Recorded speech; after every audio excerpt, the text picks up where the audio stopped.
Hello नमस्कार everyone, मैं रोहित कुमार अपने channel UP board innovation classes में आप सभी का स्वागत करता हूं। और आज हम लोग पढ़ेंगे चैप्टर नंबर 5 पृष्ठ रसायन। ठीक है, सरफेस केमिस्ट्री। ठीक है, पृष्ठ रसायन मतलब सतह रसायन। ठीक है, पृष्ठ का मतलब सतह होता है। ठीक है, और बहुत इंपॉर्टेंट है, अच्छा भी है, आसानी से समझ में आएगा, सरल भी है। ठीक है, उससे पहले अगर जो अभी तक आपने चैनल को सब्सक्राइब नहीं किया है तो कर लें और वीडियो को अधिक से अधिक शेयर करें। ठीक है, वीडियो को अधिक से अधिक शेयर करें। तो जैसे वीडियो चलाते हैं आप, तो वहाँ पर उसके नीचे ऐसे एक ऑप्शन आता है आपको ऐसे, ठीक है, ऐसे बन के आता है, ये इस तरह से ऑप्शन आता है ना शेयर करने का।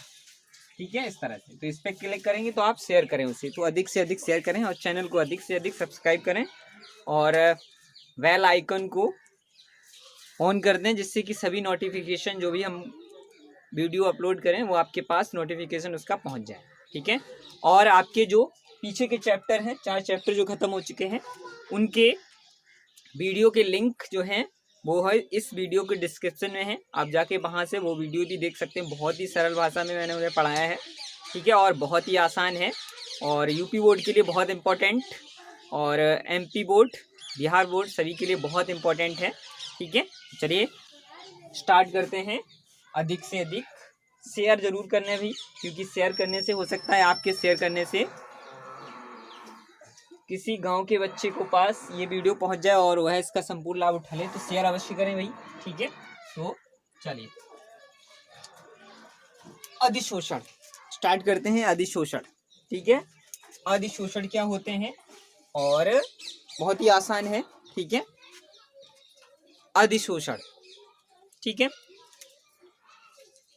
वह पदार्थ, आप कह सकते हैं वह पदार्थ जिसकी सतह पर, सतह मतलब पृष्ठ, ठीक है, जिसकी सतह पर जो अणु स्पीसीज होती है, मतलब जो अणु होते हैं ठोस के या गैस के, ठीक है, अणु जो होते हैं वो किसी पदार्थ की जब सतह पर, ठीक है, सतह पर, अब सतह पृष्ठ जो है वो सतह जो है वो ठोस भी हो सकती है और द्रव भी हो सकती है।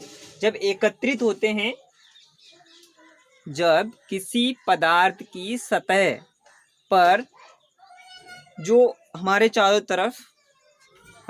तरफ गैस या ठोस पदार्थ के जो अणु हैं, ठीक है, वे अणु जब किसी सतह पर, और सतह कैसी है, तो सतह द्रव भी हो सकती है और ठोस भी हो सकती है, उस पर एकत्रित होते हैं, तो इस घटना को क्या कहते हैं हम, अधिशोषण कहते हैं। क्या कहते हैं, अधिशोषण कहते हैं। ठीक है, मैं एक आपको इस तरह से बना के दिखाता हूँ। देखिए आप,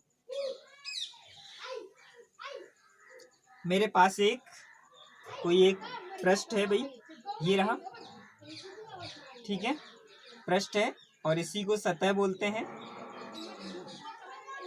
ठीक है, सतह, ठीक है, और ये जो आपको कोई भी ठोस है, ठीक है, एक ठोस है, मान लिया मैंने ये ठोस है एक, ठीक है, क्या है, कोई ठोस है। ठीक, अब इस ठोस के अंदर वाले पार्ट को हम स्थूल बोलते हैं। क्या बोलते हैं, स्थूल, जिसे वल्क कहते हैं, वल्क। ठीक है, इंग्लिश में वल्क कहते हैं और इसे इंग्लिश में सरफेस कहते हैं, सरफेस कहते हैं। ठीक है, चलिए अब इसके चारों तरफ, या इधर मान लेते हैं कि इधर, ये देखिए क्या है,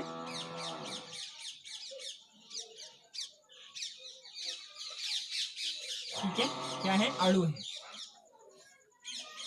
वायुमंडल में चारों तरफ इसके अणु हैं, ये क्या है, अणु है। अब अणु ये कैसे हैं, ठोस के भी अणु हैं जो डस्ट उड़ती है वो, ठीक है, और गैस के भी हो सकते हैं। ठीक है, आगे देखेंगे तो ये क्या करेंगे, ये इस सतह पर क्या होंगे, इसकी सतह पर क्या होंगे, एकत्रित होते हैं। ठीक है, क्या होते हैं, इसकी सतह पर ये एकत्रित होते हैं, इस तरह से देखिए,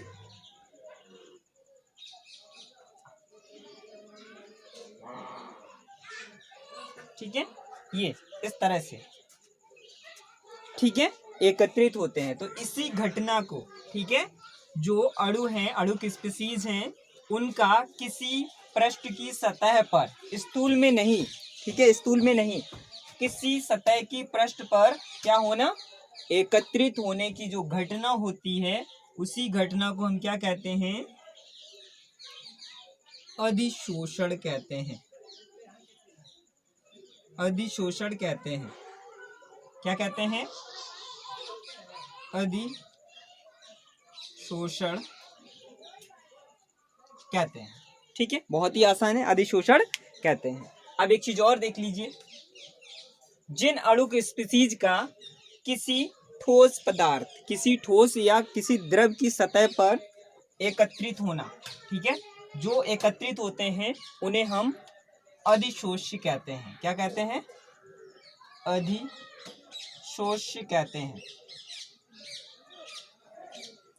क्या कहते हैं भाई इन्हें, अधिशोष्य कहते हैं।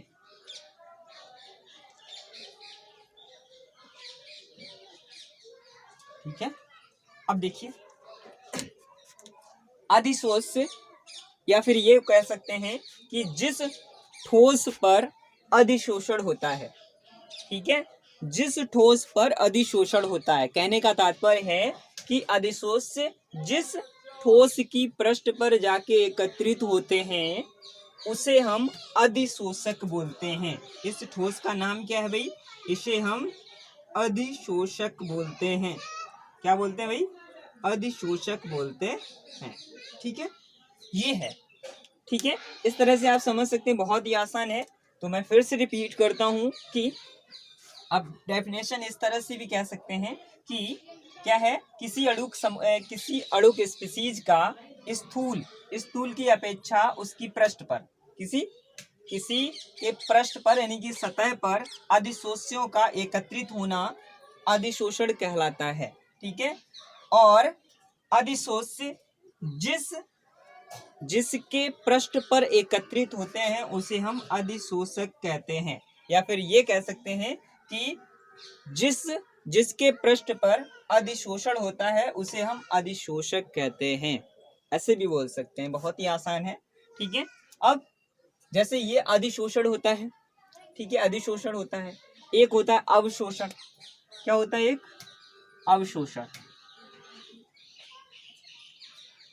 ठीक है, ये इसके बारे में अभी बात करेंगे। ठीक है, उससे पहले मैं इसे लिखता हूं कि ये क्या प्रोसेस थी।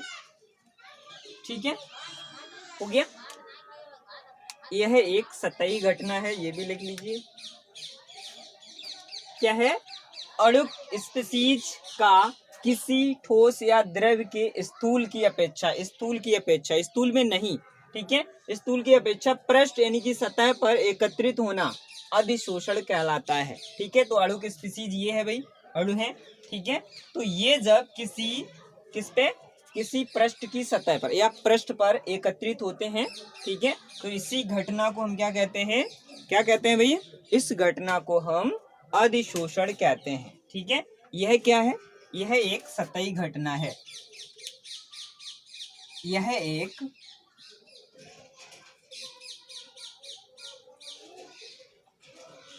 सतही घटना है,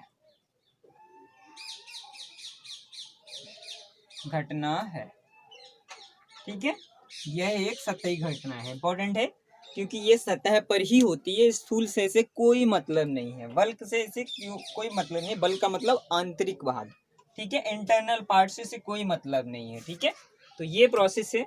आगे अगर जो हम अधिशोष्य के बारे में पढ़ें, ठीक है, तो अधिशोष्य की क्या परिभाषा बनेगी, अधिशोष्य,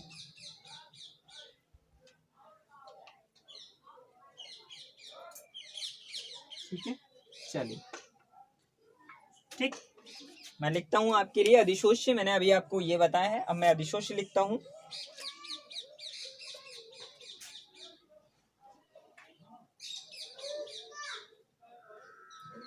ठीक है, ये अधिशोषण है, मैंने अभी आपको बताया है। वह अणु जो पृष्ठ पर संचित होता है अधिशोष्य कहलाता है। ठीक है, ये पृष्ठ है आपका, ठीक है, इस पृष्ठ पर वह अणु जो पृष्ठ पर संचित होता है अधिशोष्य कहलाता है। ठीक है, बहुत ही आसान है, मैंने अभी आपको समझाया ये। ठीक है, तो इसके बाद दूसरा है अधिशोषक चलिए इससे भी देखते हैं। तो अधिशोषक यहाँ पे लिख देते हैं,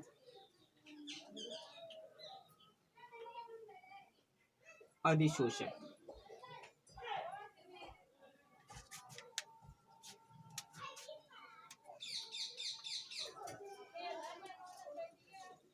एकत्रित होते हैं, अधिशोषक कहलाता है।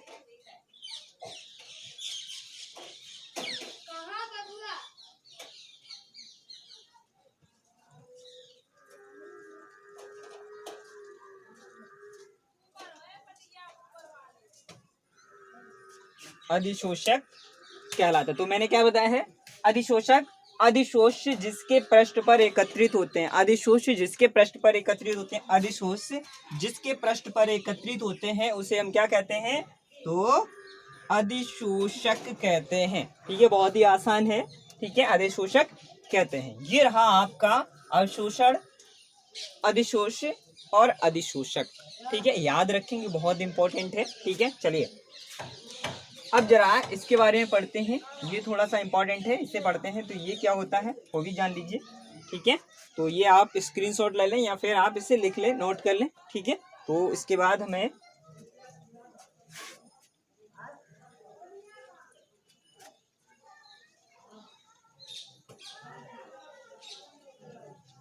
अब मैं आपको बताता हूं कि अवशोषण क्या होता है।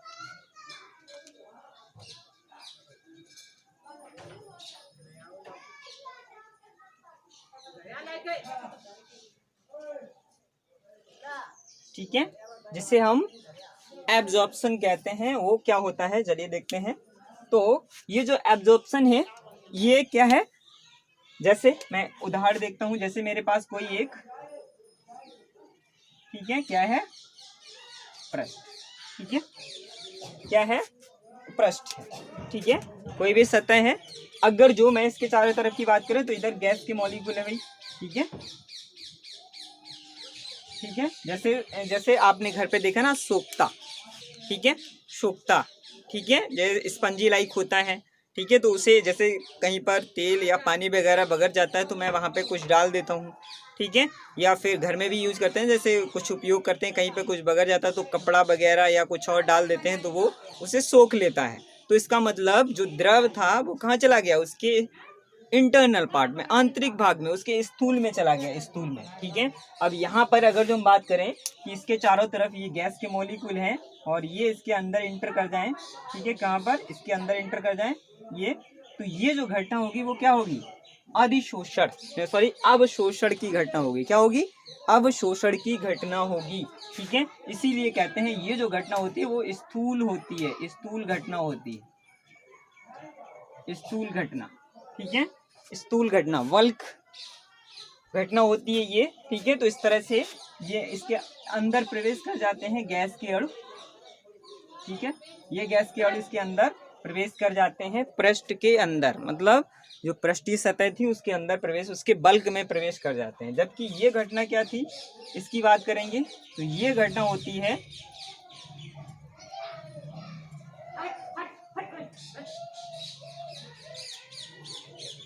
ठीक है, अगर जो मैं इसकी बात करूं तो मैंने अभी आपको ये समझाया है, तो वही यहाँ पर होगा। इधर जो चारों तरफ गैस के मॉलिक्यूल होंगे वो क्या होंगे भाई, ये क्या करेंगे, ये इसकी सतह पर इस तरह से, इसकी सतह पर इस तरह से, ये देखिए इस तरह से। ठीक है, इस तरह से, इस तरह से ये इसकी सतह पर, ठीक है, कहाँ पे रुकते हैं, सतह पर। ठीक है, यही इंपॉर्टेंट है, सतह पर रुकते हैं। ठीक है, तो ये जो घटना होती है वो क्या होती है, अधिशोषण की, अधिशोषण की। ठीक है, अधिशोषण की। तो ये इसका ये वाला ठोस जो पार्ट है इसे क्या कहते हैं, अधिशोषक। क्या कहते हैं, अधिशोषक, अधिशोषक। ठीक है, और ये गैस के अणु जो हैं उन्हें क्या कहते हैं भी, इन्हें क्या कहते हैं, अधिशोष्य, अधिशोष्य। ठीक है, अधिशोषी कहते हैं।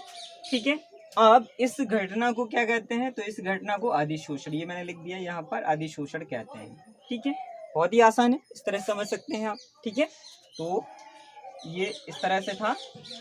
ठीक है, इसके बल्क में जो अवशोषण की घटना होती है उसमें जो गैस के अणु होते हैं या फिर द्रव के अणु होते हैं वो कहाँ प्रवेश कर जाते हैं, तो वो प्रवेश कर जाते हैं उसके वल्क में। ठीक है, स्थूल में, इंटरनल पार्ट में। ठीक है, तो इस घटना को क्या कहते हैं हम, अवशोषण कहते हैं। और जब सतही घटना होती है तो मैंने वो तो आपको पढ़ाई ही, अधिशोषण कहलाती है। ठीक है, जैसे आप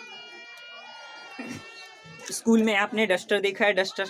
ठीक है, उस डस्टर को थोड़े गौर से देखिएगा। ठीक है, जब उससे हम साफ करते हैं ब्लैक बोर्ड को तो उसके डस्टर की सतह पर क्या होता है, डस्टर की सतह पर जो चौक होती है उसके अणु एकत्रित होते हैं। ठीक है, उसके अणु एकत्रित होते हैं, लेकिन उसे थोड़े हटा के देखना आप। ठीक है, तो आप वहां पे देखेंगे कि उसके इंटरनल पार्ट में कोई भी चौक के अणु नहीं पहुंचते हैं। ठीक है, तो इसका मतलब वहां पर जो घटना हो रही है वो भी क्या हो रहा है, अधिशोषण हो रहा है। क्या हो रहा है, अधिशोषण हो रहा है। ठीक है, बहुत ही आसान है। ठीक है, तो ये था आपका इतना सारा कुछ। ठीक है, बहुत ही आसान है, याद रखिएगा। और इसके बाद अगले वीडियो में हम लोग पढ़ेंगे कि अधिशोषण के प्रकार, और वो 2 प्रकार के होते हैं, दोनों प्रकार पढ़ेंगे हम लोग। ठीक है, एक भौतिक अधिशोषण, एक रासायनिक अधिशोषण। ठीक है, दोनों ही घटनाओं के बारे में अध्ययन करेंगे। और वीडियो को अधिक से अधिक शेयर, चैनल को अधिक से अधिक सब्सक्राइब करें और बेल आइकन को ओपन कर दें। और जो पीछे के 4 चैप्टर के जो वीडियोस हैं वो सभी की जो लिंक है इस वीडियो के डिस्क्रिप्शन में है। ठीक है, तो वहाँ पर आप जाके उन वीडियो को भी देख सकते हैं। बहुत ही आसान भाषा में मैंने पढ़ाया है। ठीक है, एकदम से। तो चलिए मिलते हैं अगले वीडियो में, तब तक के लिए नमस्कार।